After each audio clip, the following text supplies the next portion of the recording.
To replace the chute lock rod on the Cub Cadet Chipper Shredder, you will need channel lock pliers and needle nose pliers. If still intact, pull the lock rod out and lift up the chute so it can be secured in the storage position. Use the channel lock pliers to compress the lock rod spring, then use the needle nose pliers to pull out the retaining pin.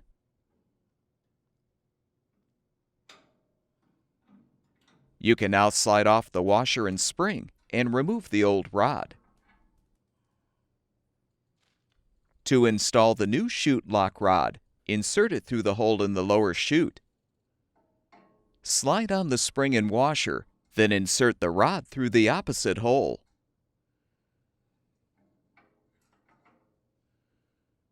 Now compress the spring enough to insert the retaining pin into the rod.